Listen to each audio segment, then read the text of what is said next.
because Jude Lee, Marco Fiero are all people that usually test together, and Marco brought like the whole series 2, a Roaring Moon that was adamant max speed, and I think 4 EVS in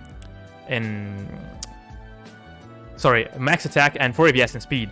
So it was EVS so that, you know, at -1 you get the attack boost. Yeah, I know I crashed that, guys. I know.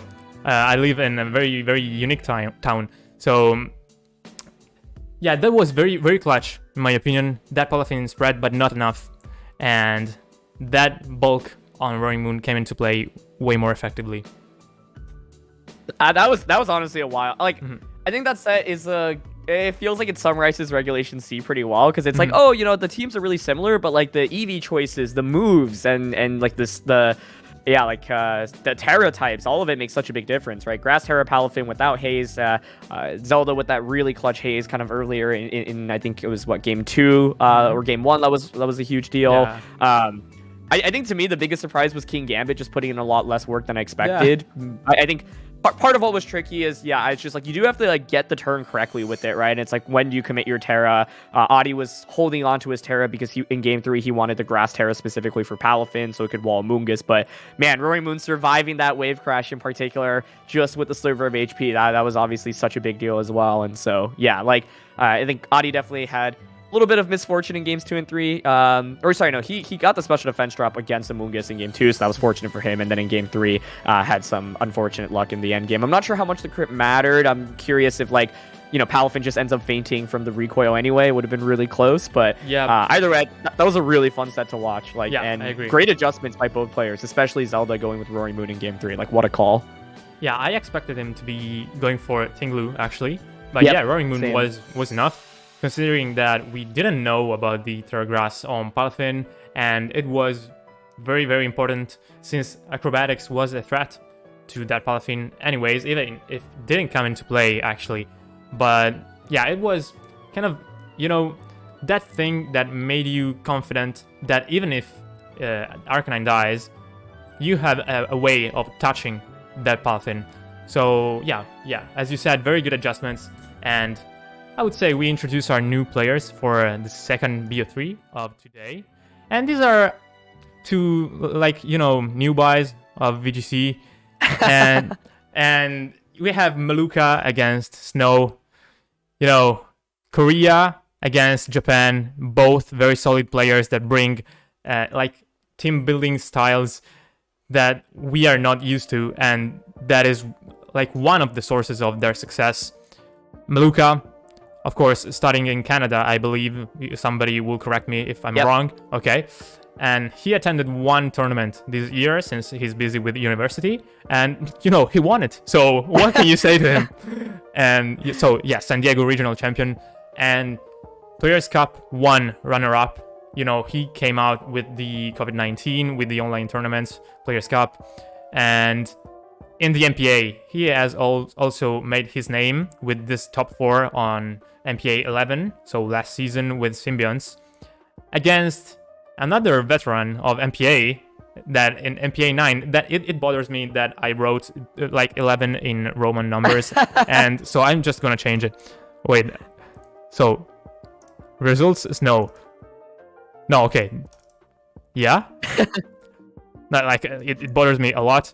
So okay, we're good. So Snow went 11-0 in the NPA 9, undefeated, and you're like, every week, let's see if there is anyone that can beat Snow, and every week you were like, okay, there isn't. Why are we even playing against him? Like, let his team start 1-0 every week. I think it was the Hams in that season. I'm not sure though. But yeah, other than that, you know, top 4 at 2017 Worlds with a unique team. So he is a very solid builder. He had that Buzzwole and Nihilego with the, you know, Fiji Berry. I'm not sure, Wikiberry, but yeah, that Pinchberry. And he plays things that we are not used to see. So let's see if jumping into the team preview, we are going to see something strange. And It is kinda. It kinda is, you know?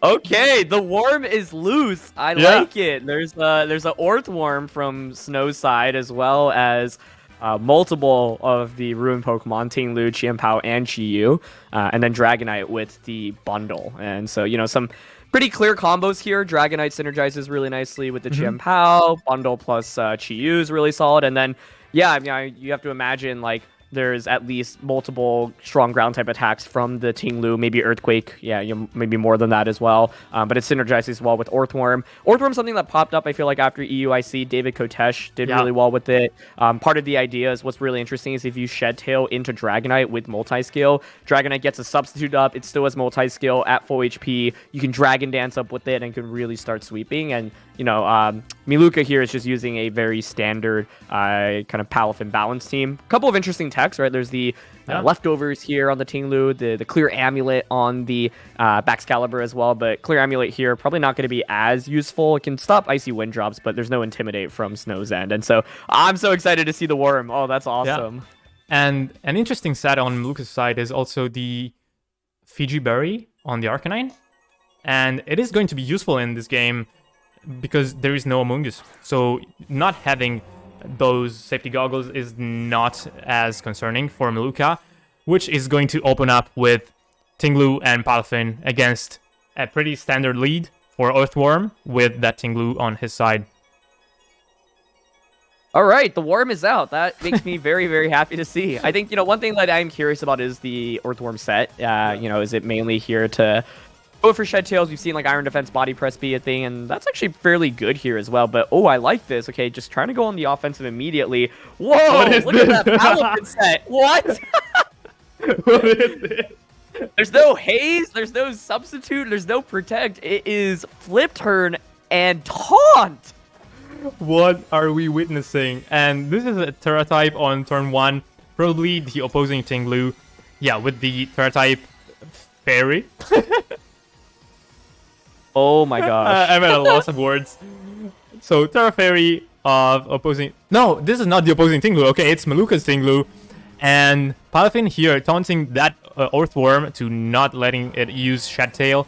And Ruination by Snow onto the opposing Ting-Lu. Oh. That is going to leave this Body Press pretty well with this Terra Fairy. And a critical hit, so... yeah, it was useful for sure. But... Oh! Centum was avoided by Ting-Lu. And this makes this turn very, very bad for Miluka, in my opinion. Agreed, yeah. Like Miluka basically, it felt like he kind of had to do the, go for that Terra to kind of survive. The other play you could consider is like Protect and switch Palafin out, but then you risk, of course, the Earthworm just going for Shed Tail. And so, yeah, it doesn't go for the, any non-attacking moves. Terra is committed, takes a lot of damage. The miss is a little unfortunate. Still far from over, obviously. The upside for Miluka here is that you've got this Ting-Lu with leftovers, and so it can heal back pretty consistently over the next couple of turns. And there's not that much damage output from the opposing side, right? Like Earthworm's body pressing at best. And okay, here we go. It's just gonna be a flip turn. That's pretty good damage, honestly. Yeah, that's a very nice damage. And it is still Mystic Water, right? Yeah, okay, at least the item is normal. And we see an Arcanine coming in without Will-O-Wisp. It's got Howl, Extreme Speed, and Protect. And Intimidate is going to be useful against that Abysslam that might come out in this turn by that Earthworm. But Ting-Lu here, going for Earthquake, is going to catch this Arcanine on the switch-in pretty well. And Body Press is going to deal a lot of damage, not caring about that Intimidate, but proccing that Fiji Berry that I talked about in the team preview. Let's see what this Ting-Lu went for. And it is another miss! I cannot believe it. No way! I cannot believe it. Santu miss in the finals here of the NPA. Yeah. Wow. I don't know if I've ever seen Santu miss back-to-back, honestly. No, I think I haven't like ever seen Santu back-to-back. Yeah, just in general, actually, yeah. Like, wow, okay. So, that's obviously really unfortunate just because, like, Snow is getting so much free damage right now between the Earthquake and the Body Presses. Now, kind of one of the upsides for Miluka is Palafin in general is really good, especially against Ting-Lu, right? But the thing is, like, Snow still has Terra, right? He might have Dragonite, he might have Iron Bundle in the back. Both of those can resist the water type attacks. And so, like, basically, Maluka's spent 2 turns accomplishing not very much, mainly because of these Santu misses, which it feels really, really sad. And I think he's made like the right plays as well. You know, it's just what can you do? And then when you miss like that back to back. Yeah, you cannot like predict your Centums to miss, and this critical hit. I mean, goodness. Snow it rains, it pours. Jeez.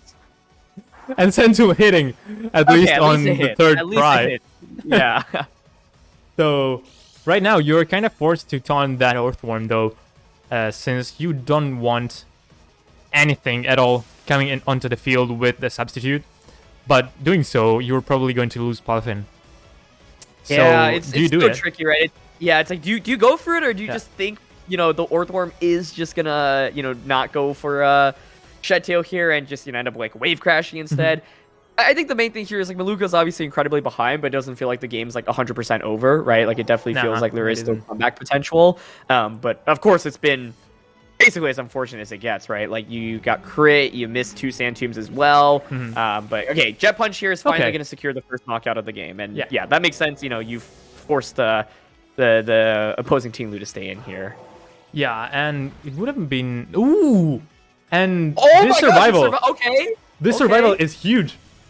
But, you know, not going for taunt here paid off since, you know, Snow didn't even think about Jet Punch or Wave Crash onto his own Ting Blue and didn't go for a Terra type. So this is a very, very good turn for Maluka that besides those 2 Centum misses, is going to... I mean, he's playing this at his best. Exactly, yeah. I think, you know, the main thing for Snow right now is that you have this potential Terra advantage, right? And if you can bring out something that outspeeds Palafin, which is really most of the Pokemon, really. Actually, everything should outspeed Palafin. So Chi-Yu, right? It's like, you could, like, if you get the knockout onto Palafin, right, before Palafin gets taunt off, then Earthworm can manage to get a free Shed Tail out. Now, of course, Ting Lu could go for Runation onto that slot, covering for it. But, yeah, I think the main thing I'm curious about from Snow's perspective right now is, like, who do you Terra, basically? And what are the respective Terra types on all these different Pokemon? Yeah, I expect that Chi-Yu to be probably Terra Grass or Water. But yeah, we have seen some weird targeting here by Maluka. And this... Earthworm switching I like out. What both players are going for. Yeah, so Jet Punch, the idea is to like put it under 50% so it doesn't get the Shed Tail. But Bundle is the perfect switch in. Wow. Yeah, Iron Bundle coming in very, very safe since this Ting Blue protected, scared of KO. Like that Chi-Yu has maybe Overheat. We don't know. I don't think anything else is enough to pick up the KO onto that slot. Since, okay, Ting Blue has not an Assault Vest, but it is Ting Blue. So, Terra Grass here to defend that Chi-Yu from Jet Punch. But that is not the case. Jet Punch is going to deal a little bit of damage onto that Iron Bundle. And that was not the damage I was expecting. I was expecting a lot less. But yeah, Flamethrower. And so, Snow went for a single target onto that Ting Blue to try and pick up the KO. Yeah, I think, you know, it was a really safe play from Snow's end, because it's like with the Grass Terra, Ting Lu isn't really threatening either Pokemon that much. You could go for a Runation, right, or go for a Sand Tomb onto either slot, but the idea is even if Ting Lu were to attack there, it's not the end of the world. Maybe Flamethrower just gets the knockout onto it. What's interesting now is that the Palafin is in kind of a weird spot. Can't really do... I was going to say can't do that much damage, but these Pokemon are rather frail at the end of the day. Like that Jet Punch actually, you know, did chip away at the Iron Bundle, so... I like the idea of Jet Punch here, you know, like, you can't protect, you're expecting to faint here, you know, I think Snow doesn't want the Palafin to get a Wave Crash off, for example, so just try to get as much damage off with these Pokemon as possible and play towards your final 2. So here's Jet Punch onto Chi-Yu, and yeah, I mean, that's meaningful damage, honestly. So, it having a very, very weird set doesn't mean that it doesn't deal damage, it is probably max attack, and... This Icy Wind probably gets that Ting Blue in range of this Flamethrower pretty safely. And not even close. Oh, but it gets burned! Are you kidding? What is going on? Heavy Slam is not going to pick up the KO. It wouldn't have picked up the KO anyways, but that is a very unfortunate situation you are in, because that Chi-Yu right now does not die to the extreme speed. And that is kind of all this was done for. Yeah, wow. Okay, so there is Flutter here right now. Yeah. Flutter is honestly really good against both of these. It's not as solid into the Orthworm, obviously, but it is going to get that photosynthesis. Let's see what boost it will be. It's going to be speed. Okay. So that Okay. means even if you Icy Wind, the yeah, have we seen the item on Chi-Yu? I don't think so, No, right? it might be Choice Scarf. That's what I was wondering. But if it's not Choice Scarf, then of course the Flutter Mane here could just go for, a Dazzling Gleam, which would do a ton of Yep. damage to both Pokemon. So yeah, I do think one other interesting question here is like, do you ever consider switching out Tinglu here so that you get rid of the special attack drop that it's currently exerting onto the field, right? And then like take advantage of Chi-Yu's special defense drops. But man, this is a wild game, and I mean, props to Meluka for staying in it after so many like unfortunate turns and bad RNG. Yeah, of course. And I do not expect that Chi-Yu to be Focus Sash for sure, since Chi-Pao is on the team. So yeah, probably Choice Scarf is the only item remaining. And Icy Wind, wait, it misses the wrong side though. Okay. So Tinglu stays alive. Speed drop onto that Flutter Mane. Dazzling Gleam, okay, it is not Choice Scarfed. And Dark Pulse, okay. But Flutter Mane, yeah, can hang on pretty well. And Renation is not going to pick any KO, obviously. But yeah, I don't see why you shouldn't go for the KO onto that Iron Bundle, honestly. Because now he has another Ice Wind. And yeah, if it doesn't miss, this is a double KO. Yeah, that turn felt like a missed opportunity. The potential to get a knockout onto either. I feel like that Chi-Yu looked like Assault Vest to me. I don't know my damage calcs, but it took that pretty well. Maybe it's not AV, but either way, yeah, like not getting a knockout onto either was really rough. Because like Heavy Slam there maybe gets the KO. You could go for Sand Tomb. Obviously, you could miss there, but if it connects, that plus the residual would get the knockout. Yeah, I mean the Icy Wind miss obviously was a really big deal there as well. But yeah, now you can just go for another Icy Wind into a Dark Pulse. So let's see how this plays out. Ooh, Yeah, Protect okay. on the Iron Bundle. And I believe we have a Protect on the Flare Mane as well, yeah. Yep. And let's see what Chi-Yu went for. Since... Okay, Protect, okay, yeah, that makes just to stall. It wanted to scout for the Protect on the Flare Mane, and that was the right play, I would say, since this Flare Mane went for Protect. And about that Falcon Chi-Yu, I strongly believe it's not AV. There is just Tinglu on the field. So yeah, it just protected. So you're totally right. Yeah, okay. That's why I was wondering though, if Tinglu had switched out last turn. I guess he went for Runation on a Chi-Yu, so like I'm not sure it would have gotten the knockout, but maybe the bundle would have fainted to Dazzling Gleam. So that's kind of like what I was hinting at earlier. But man, this is crazy still. Okay, so we're gonna see a Protect here, but. Yeah, what's tricky is that slot right now is exposed to Icy Wind plus, Flamethrower or Dark Pulse. And so the idea here is Protect, switch out into Arcanine, which can then go for Extreme Speed. Snow made a really good play last turn as well by just double protecting. If he knocks out the Tinglu, then Arcanine can just Extreme Speed either Pokemon for a KO, or you can Extreme Speed into Bundle and then finish off Chi-Yu. And so it was really critical there to actually not take a knockout, and now you can go for the Icy Wind play. Yeah, and Tinglu protects, but I would have let Snow take a double KO here. You get a free switch on Tinglu's slot, and if Arcanine... Ooh, no, okay, I get it, because Arcanine does not leave a Dark Pulse without Tinglu on the field, I believe. Yeah, okay, Yep. so very close calc, but yeah, like, huge play by Meluka. Oh my goodness, this is nuts. I also can't help but think, if the burn didn't happen, Tinglu would have actually healed back a pretty considerable amount too, from all the leftovers. And so, man, I mean, you've got Arcanine now out with Extreme Speed.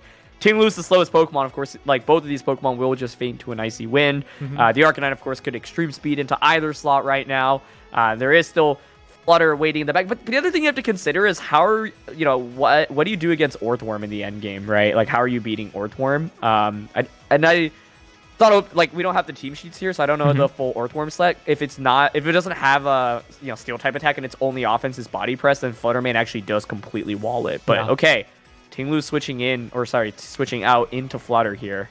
Yeah, and probably Meluka here is predicting a double Protect on the opposite side that does not arrive, so Protect, yeah. we might see, and I think it's what we're going to see, a double up onto that Tinglu slot. And yeah, this is going to be very bad for Meluka. since if he went for extreme speed right now, like we would have seen a different endgame. Since Bundle does not get to hit that Ice Wind, and Fluttermane is still faster than the Chi-Yu, which now is not, since we don't have the booster energy activated anymore.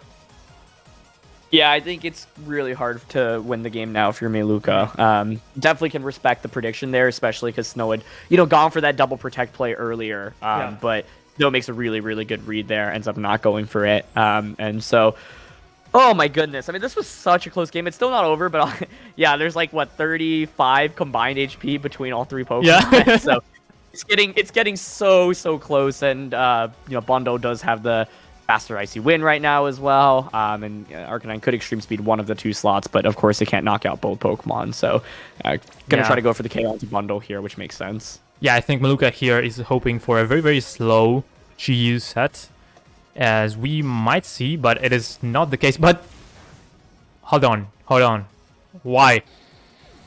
He expected a Protect onto that Fluttermane, and that makes sense, since, okay, we have seen a lot of 50-50s, I think. And Meluka won this one. Since if Chi-Yu targeted that Fluttermane and Fluttermane went for Protect, we would have seen Arcanine staying alive and being able to go for Flare Blitz onto Earthworm, which its Japanese name makes me laugh so much because it's Mimizu. So I'm not sure if Tio can give me an insight of what that means. But yeah, Shadow Ball here deals quite a solid damage to that Earthworm. I was wondering if there was Heat Wave on the Chi-Yu previously. Might not have had Heat Wave, and or maybe didn't want to risk the accuracy here. Earthworm does actually have Protect. Yeah. Okay, so scouts out the Protect from the opposing Flutter to bait out this Runation this turn, and so one thing that's really tricky, basically, I think, is you're dropping your own special attack right now with the Ting Lu, and so Shadow Ball is going to do a little bit less damage, which obviously is unfortunate. I mean, we've seen Body Press, we've seen Protect, surely Shed Tail. Like, what is the last attack, right? Is it Heavy Slam? I would think so. Yeah, based I on how expect this it is to be playing out. Heavy Slam, yeah. Oh! Flutter gets the double! Okay. So if this is Heavy Slam, yeah, okay, because it is Heavy Slam. It doesn't make sense to protect Fluttermane if it doesn't have Heavy Slam. So yeah, exactly. Yep. And Ruination here, I wonder if this is enough to KO with Shadow Ball. It should be. And even if it's not, you can close out the calc with an Heavy Slam. That is going to probably deal something like 2 HP, but it would be maybe enough. Oh my gosh, this is so close. Okay, needed that double protect, does get it. Shadow Ball damage output is reduced right now, but Earthworm is very, very low. It's going to be Shadow Ball and Heavy Slam. Here's Shadow Ball from Fluttermane. Does Meluka get the KO? And it does. He does! He pulls off an incredible comeback. Oh my god. Goodness. I thought it was over for sure, especially when Flutter and everything just had such low HP. But yeah, it made sense. I think in my head I was just like, oh, Chi-Yu has Heat Wave. Heat Wave will just knock out both Pokemon. But without seeing the sheets here, I'm guessing it just doesn't. Maybe it's Overheat or Nasty Plot instead on the Chi-Yu. And as a result, they told us it is Terra Blast with Covert Cloak. So we have things in chat. Okay. So it doesn't have that nuke of Overheat, and it cannot set up. So no, okay. What is Meluka's party? He's got Ursaring and Blissey. What is it? Okay. Yeah, this man is just too good. Yeah, you're right. After missing 2 Sandtombs in a row on the first 2 turns, he decided that 35 HPs were enough to win a game. And we cannot do anything about it. That was, oh my gosh, wow. Yeah, so talking about that endgame a little bit, essentially, with the Chi-Yu, because you don't have Heat Wave, you have to target one of the 2 Pokemon. Essentially, it's like Arcanine you want to get rid of, because otherwise it can just Flare Blitz Earthworm. And the idea is that Flutter does a little bit less damage. And essentially, if Meluka doesn't get the double protect here, then the Earthworm does end up winning the game. But I feel like the double protect felt like maybe justice after all the bad luck in the beginning of the game, right? And so, I mean, that's That's why Meluka was the first regional champion of Scarlet and Violet. There were so many things that didn't go his way, but he still found a path to victory, which is just so absolutely incredible to me. Like that was such a delight to watch. And to me, it's like, yeah, Bundle and Chiyu, I felt like they could put in a little bit more work in that end game. But one thing that was critical was Ting Lu surviving that flamethrower icy wind combination just with the serve of HP, right? And so he was able to stay on the field for longer, and then finding that switching into Arcanine, reducing the damage output of Chiyu and Bundle, so the Arcanine survives just with the sliver of HP, and getting enough damage across the board so that Extreme Speed could just finish things off. So, man, that was absolutely... I cannot believe that game. Yeah, that was nuts. That play was very clutch. Like, I was telling you, why did it protect Ting Lu? And then all of a sudden, it comes out that if it didn't protect Ting Lu, Arcanine would have died, Ting Lu would have died, and like we are just not in Maluka's head. But in this game too, same lead for Snow and same lead for Maluka. Let's see if he's going to try and send him once again, trying maybe not to miss this time. And yeah, Palafin with Taunt and Flip Turn can make some, like a few things in this turn 1. Yeah, exactly. I think, you know, it felt like it was the same situation as the previous game, but this time around it's like, okay, Maluka got so unlucky in that previous one. I think the Fairy Terra Sandtomb in general, this set is just really good against Snow's team, right? And I feel like if you want to really adjust against Ting Lu, maybe like the physical attackers are a little bit stronger, you know, specifically Chien-Pao Dragonite. One thing that's interesting is we know that the Earthworm does have Heavy Slam, so this time around, like you could go for Runation plus Heavy Slam onto the Ting Lu to cover for Fairy Terra instead, right? And so if you end up predicting that, that would be absolutely huge. And Palafin this time around, gonna go for that flip turn. Both players know Taunt is there, right? So basically, Meluka's saying, there's no way you're gonna Shed Tail. You know that I have Taunt. I'm just gonna switch out immediately. Yeah, and I wonder what Heavy Slam's base power is onto Ting Lu. I feel like it is 20. So maybe... yeah, honestly, I have no idea. So, you know, maybe Body Press is still more effective, but yeah, you know, with the stab and the super effectiveness, probably, yeah, Heavy Slam, even if it is 20 base power, deals more damage, but not that much of like, you know, damage more than Body Press. So Intimidate here, coming on the field to hinder the attack of Earthworm and the power of that Heavy Slam we were talking about. But let's see if Sandtomb connects. Because I would like it to connect. This time around, a little bit mixed up here. Earthquake and Body Press, knowing Palafin doesn't have Protect, kind of guaranteed damage into that slot. Sandtomb does connect, and so, yeah, the Ting Lu will be trapped in this time around. And you know what's interesting is, like, Earthworm feels like it has a lot of potential, but it's awkward in this matchup because you have to go up against the Taunt from the Palafin as well as the... yeah, like, there's a lot of super effective damage, like Flare Blitz, you know, from Arcanine as well here, and so...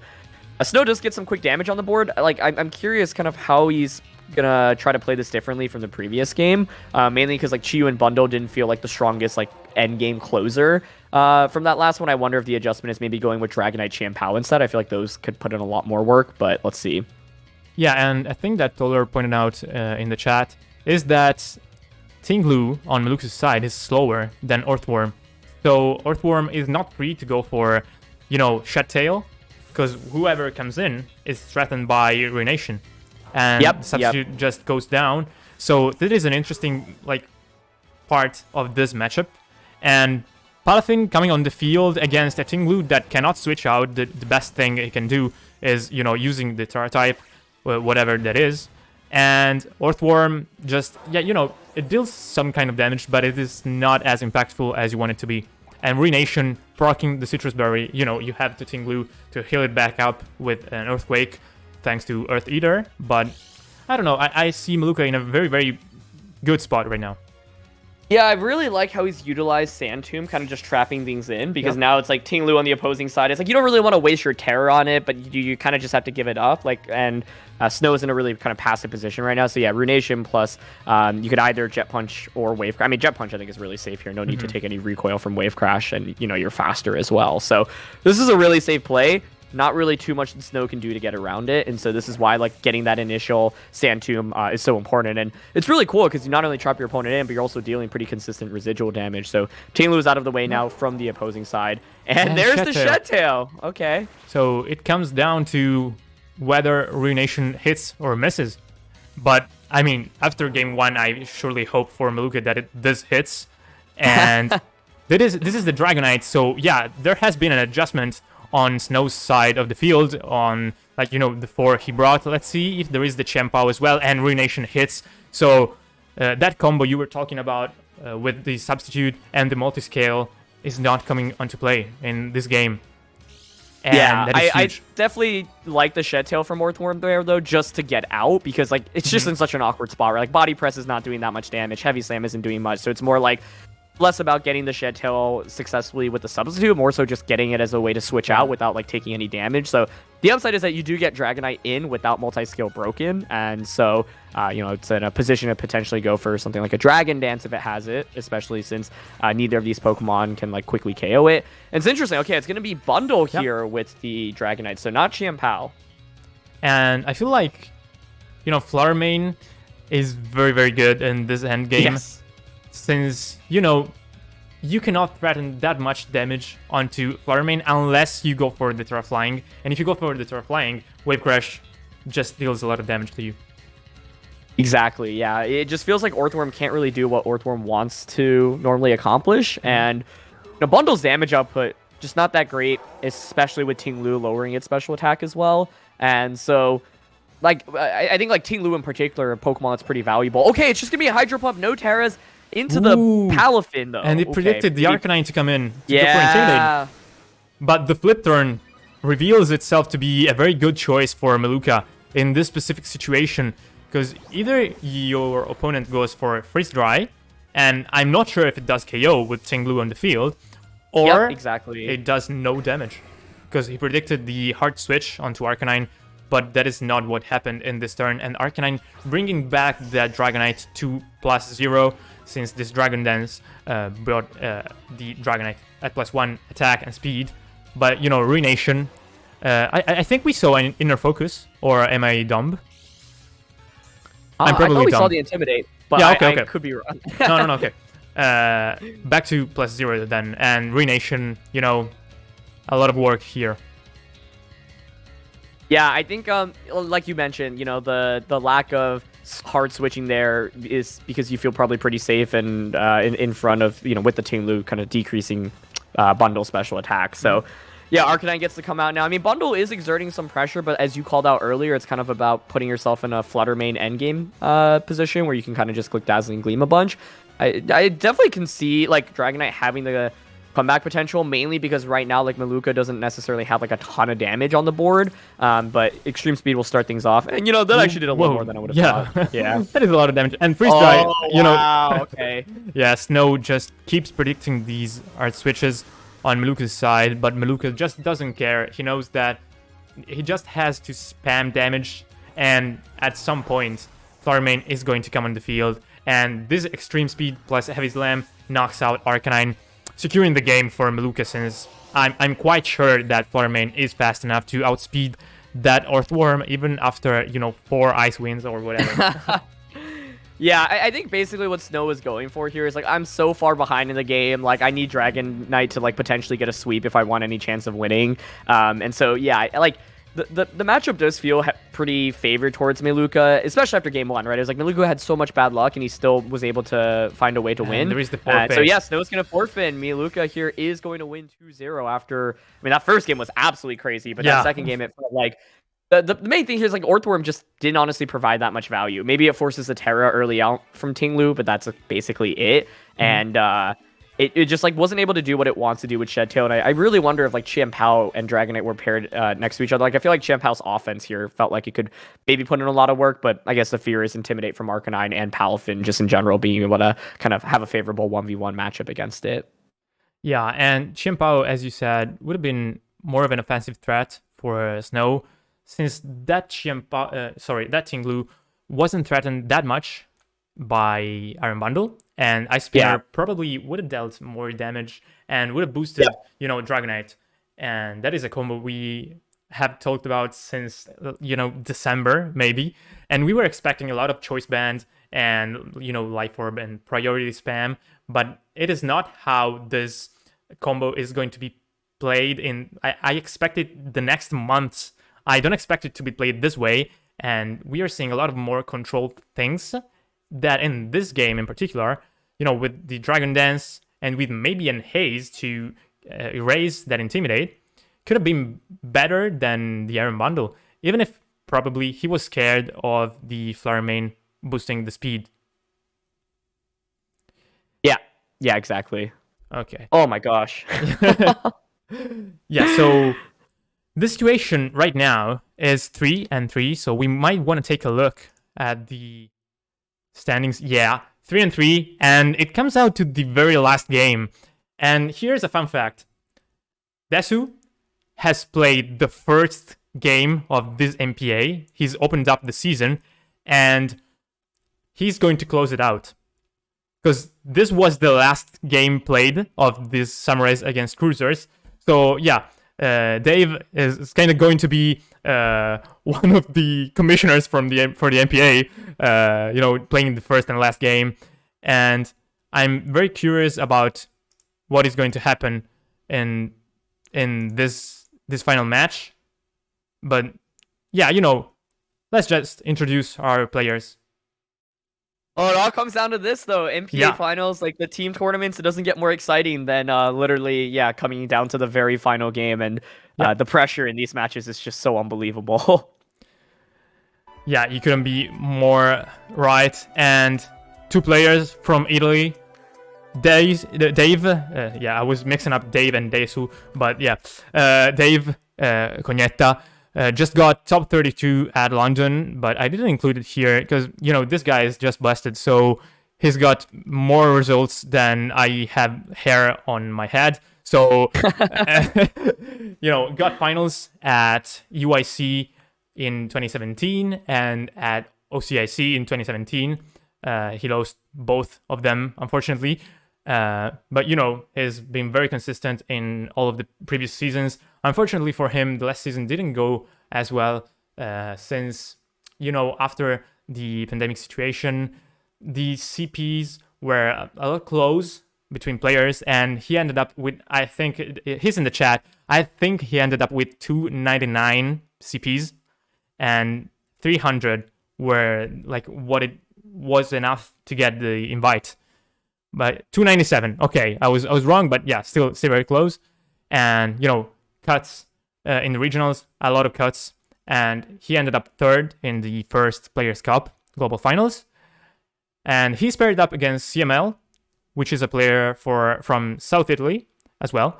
And it is weird because Dave is a renowned player for IRL tournaments other than online tournaments, and CML is just too strong in these online tournaments. As you can see, SCL Sutopolis City League champion, he won it. Then he won the Desafio VCL and the PTC 2, which you know of since you are playing the current season.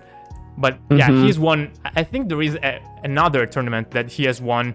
I'm not sure. It should be the API, should be the Italian NPA, which, I mean, right now there are more than one Italian team tournaments. But yeah, the API was the only one some eras ago.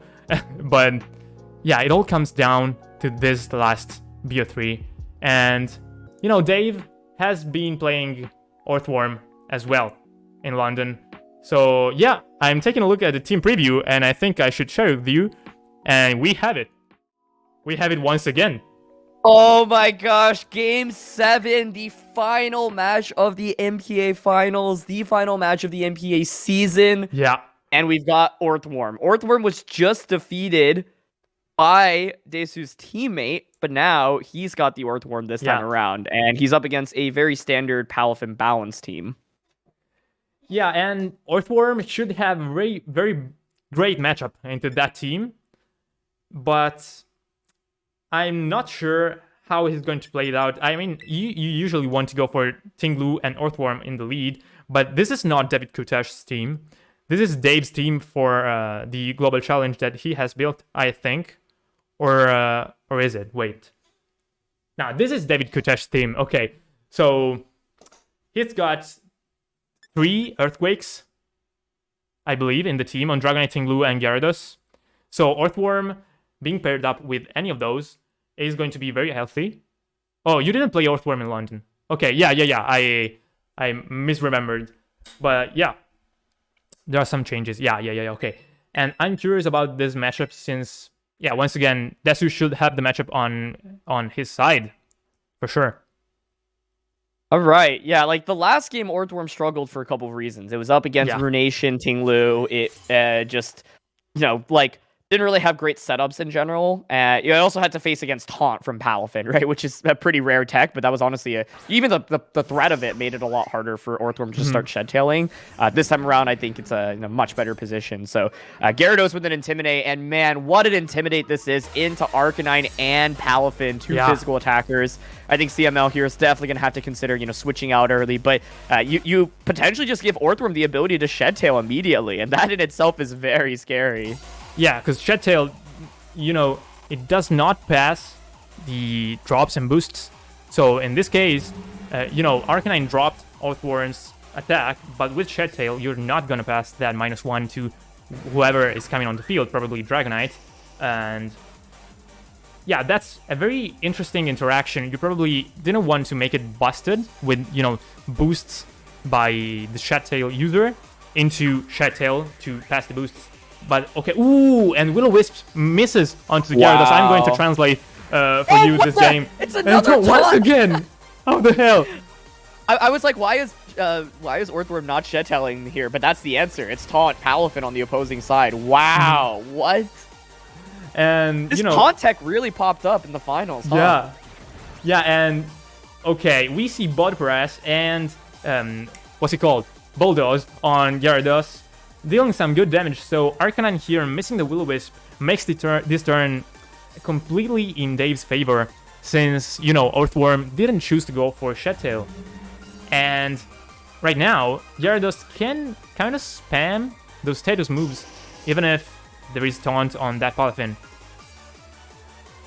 Yeah, it's awkward because neither of these Pokemon exert any pressure against Gyarados other than burning it. But honestly, this Gyarados doesn't really care that much about getting burnt. Like, yeah, it's a physical attacker, but this is a more support-oriented set. You've got the Thunder Wave, the Taunt, the Bulldoze, and so it's not really that big of a deal. So, wow, okay. I just, think it's fascinating, Taunt Palafin popping up so much. But that's what makes, NPA so interesting, right? Like, it's a team-based tournament, and, okay, it's Fluttermane coming out, but I think we saw what Desu was going for this turn. I thought I saw maybe the Heavy Slam hover over Body Press, but I don't know if he ended up locking that in.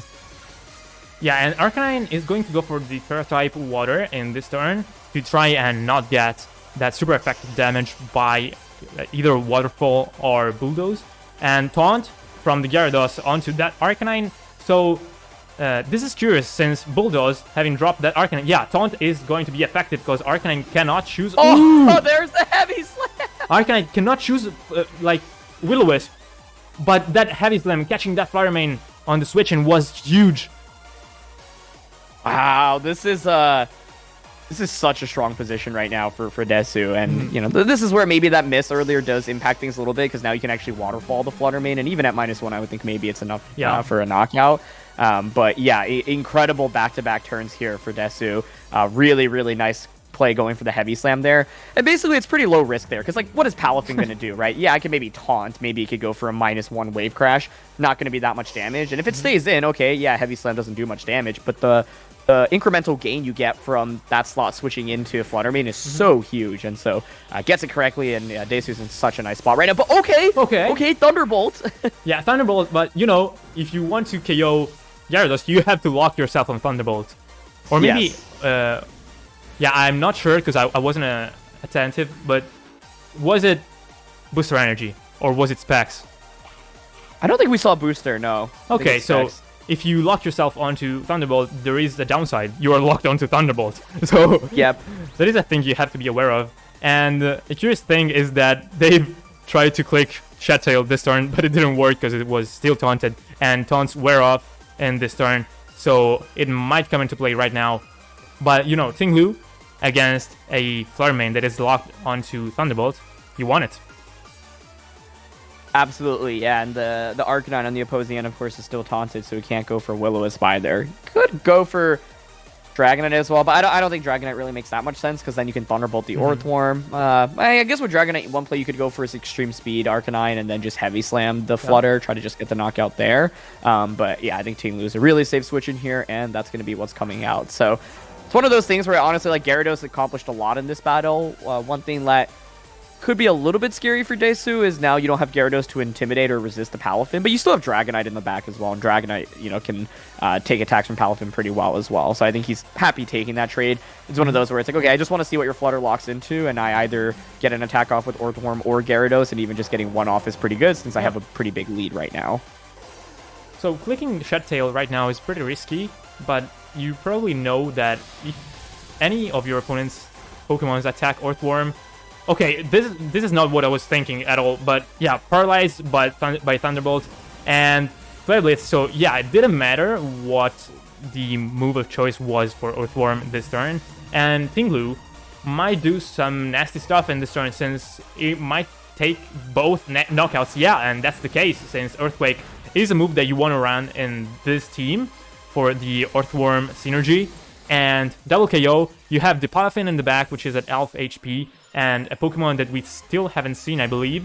But yeah, you have Dragonite and Tinglu both at full health, and you have your Terra type, most importantly. Yeah, the Terra, I feel like, is such a big deal here in this end game. And, we know there's Palafin on the opposing end, so one of the interesting things is then, yeah, like, do you Terra the Tinglu just to make sure you're not, like, fainting to a Wave Crash immediately? Ooh, it's going to be Chien-Pao. Okay, yeah. Actually, I think that's the best Pokemon CML could have had in the back here, because it actually does threaten both of these with super effective hits. And so now, of course, you could go for Ice Spinner onto the Dragonite and then just Wave Crash into the Tinglu. So a big question here is who's going to end up going for that Terra. So it felt like Desu had a pretty big lead, but yeah, getting that Specs Thunderbolt to immediately knock out Gyarados. Like, Gyarados actually would have been really nice in this endgame just to even get a single Intimidate off against both of these, right? But because it fainted, the tides definitely turned a little bit back into CML's favor. So yeah, I think this turn is absolutely critical. It's a question of who you Terra. And yeah, okay, it's going to be Water Tinglu. That Water Tinglu, that's I feel like the perfect Terra type to have in this end game. Yeah, it's surely the best you could have. And you probably want to double up that Chien-Pao since, Palafin does not threaten any of your Pokemon to KO. And yeah, that is the case. I think we have seen extra, how's it called? Extreme speed. The moves in Italian are so weird to translate. Yeah, extreme speed plus heavy slam onto that Chien-Pao. Even if it protects, it's not that much of a worry for Desu, but it is the Palafin going for protect. And yeah, this locks the game for Desu unless we see something like, Ice Spinner onto Dragonite should pick up the KO. It does, for sure, and I mean, even if we saw something like Icicle Crash Flinch onto Tinglu, I don't think this was winnable for CML. And this Terra type, very clutch. Yep, it's absolutely the best Terra. If you're something else like Ground or Poison there, then Wave Crash still hits for neutral, but now you kind of win the 1v1 against the Palafin here. So the Wave Crash is going to hurt, but you also take so much in recoil. It doesn't even, it does just around like 25%. So yeah, taking, instead of a move being super effective, now it kind of resists it. It does survive Earthquake, but yeah, it's the Tinglu here should win. So this felt like a game where Desu just got like the first 2 turns right and just built such a big lead off of it. Afterwards, he was making relatively safe plays. I really like his decision to like stay in and give up Gyarados, right? It could be tempting to switch out for many players there, but the idea was to like not get too fancy and give CML an opportunity to get back into the game. Felt like, one way you could lose this game if you're a Desu is like over predicting and being like, oh, he's gonna like Shadow Ball Earthworm, I'm gonna stay in with Gyarados. But the idea was to just like make neutral trades. And even maybe like slightly negative trades where it's like, yeah, you trade Gyarados and you don't knock anything out, but then Tinglu was super well positioned, and CML not bringing the the Dragonite here means that Earthquake was also just so strong from Tinglu in the end game.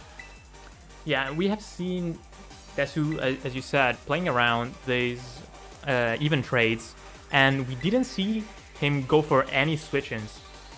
Yeah. So, every time he brought a Pokemon in, it was because a Pokemon that was previously on the field died. So that is an interesting approach to the matchup, since you do not really want to reposition yourself. The team is going to reposition itself without you doing anything. And I like that playstyle. And this time, looks like Dave is not going to choose that Gyarados as a lead, and he's going to keep it on the back.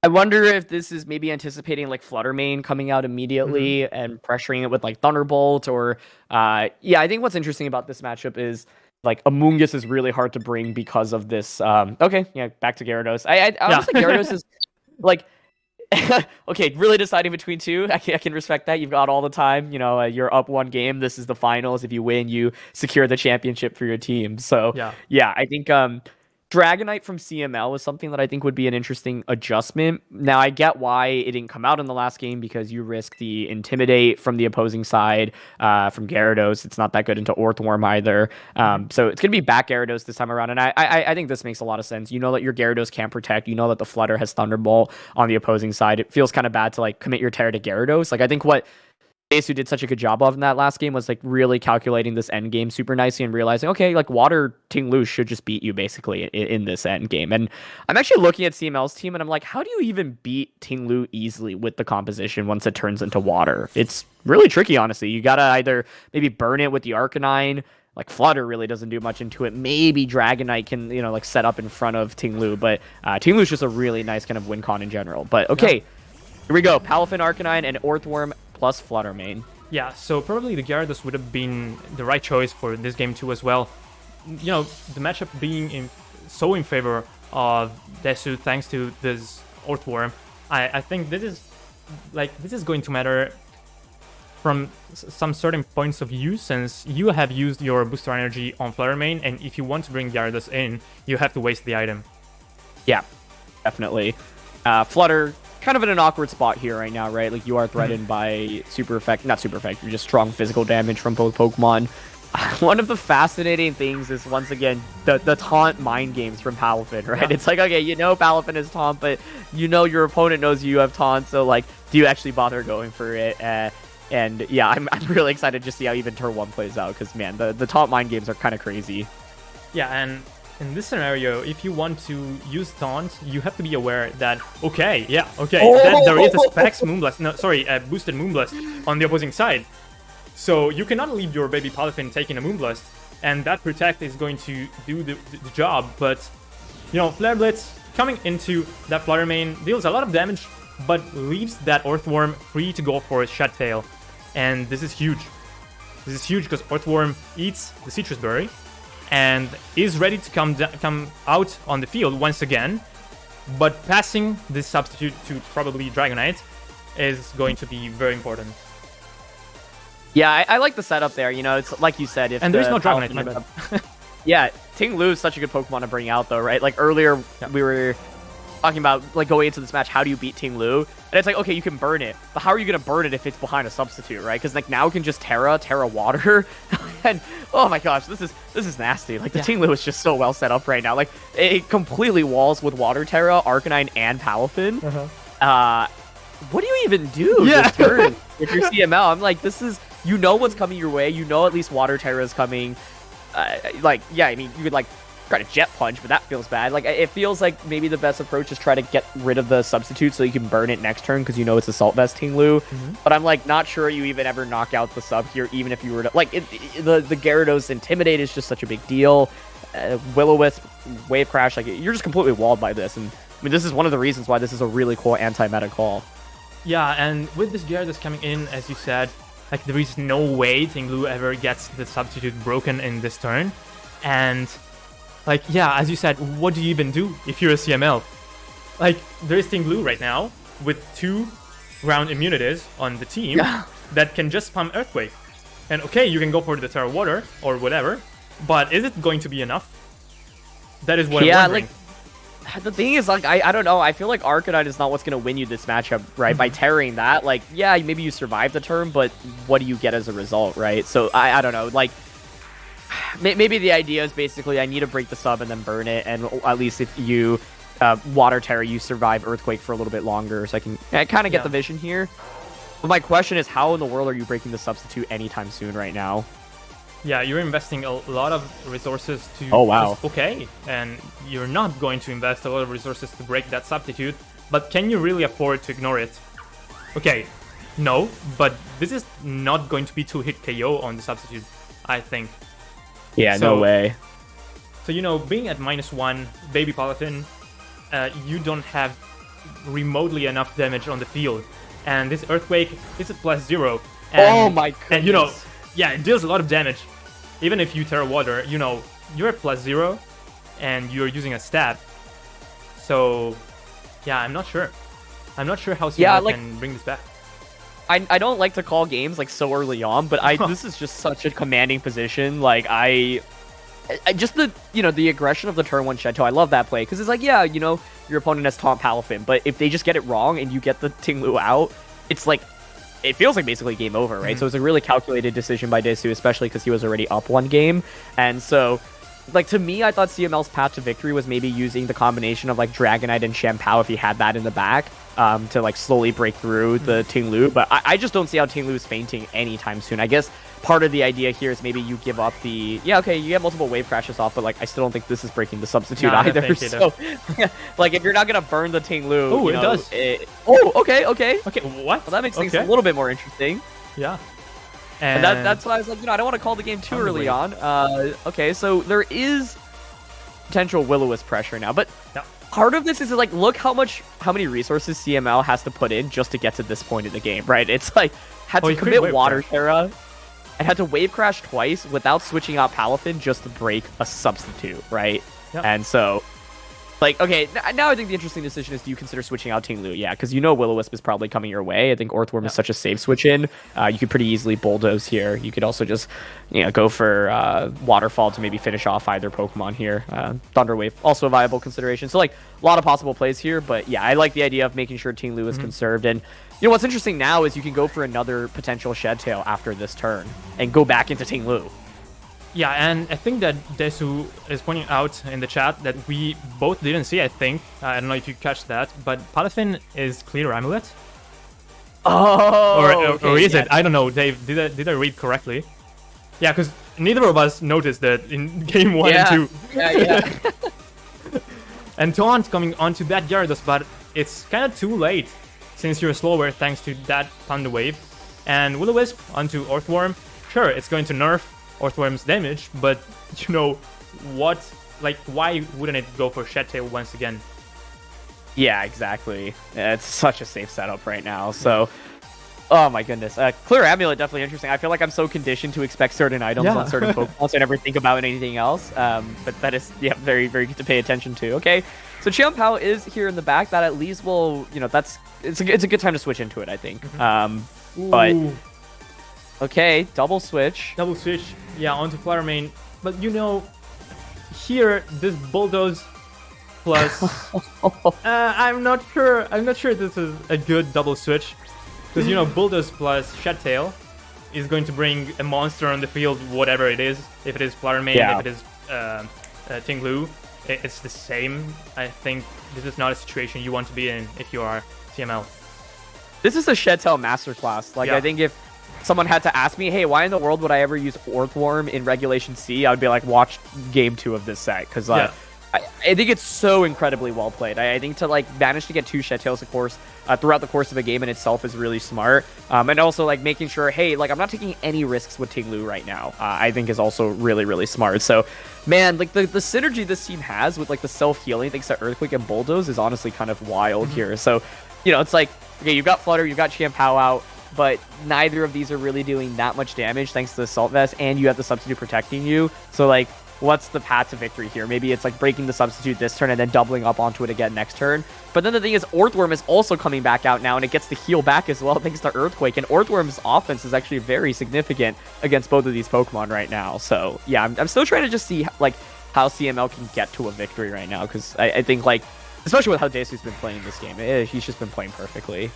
Yeah, and Earthworm comes on the field once again, you know, after 2 Shed Tails, as Dakon says in the chat. It's at 40% HP with the Citrus Berry and with the healing from its teammates, you know, and this is going to get healed once again because Ting-Lu just clicked Earthquake, and, you know, there is Chiampao on the field, so that Palafin, even if it was like at 50%, it would have taken a lot of damage from this Earthquake.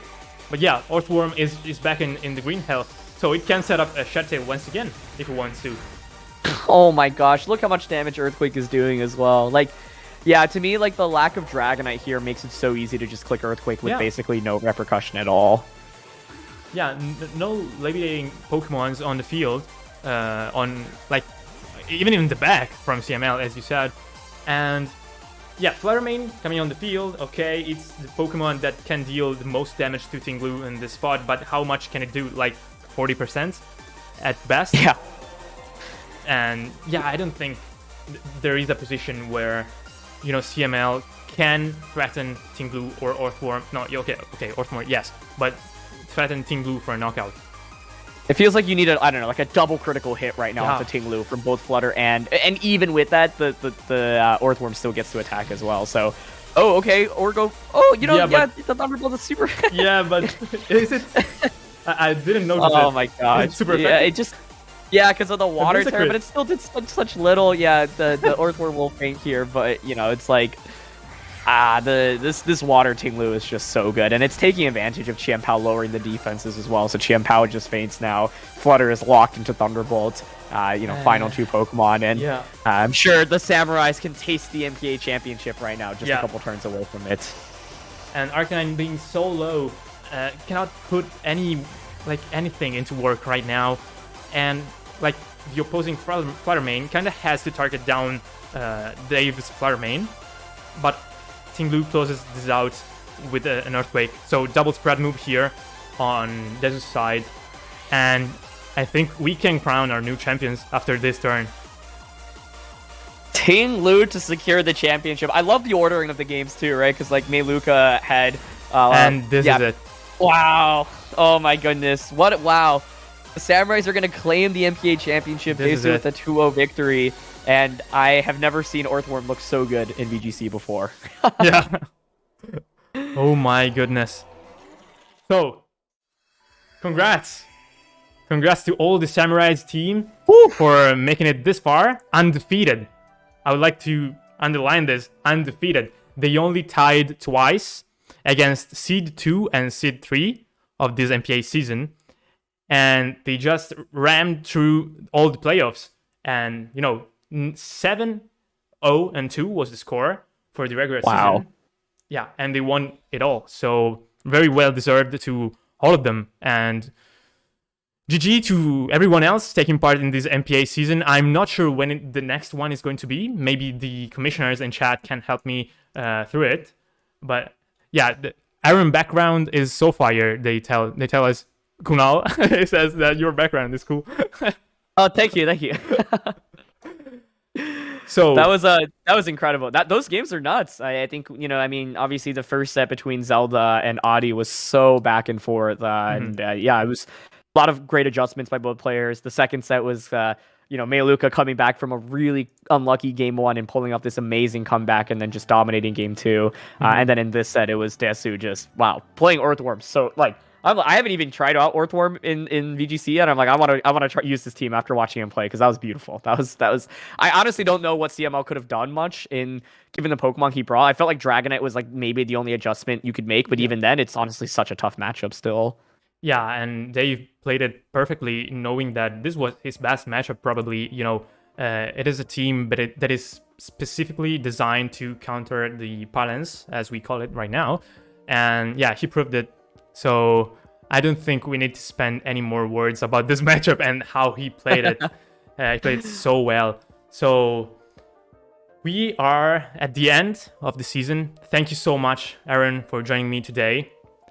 And thank you so much to the commissioners for the opportunity to stream this wonderful tournament.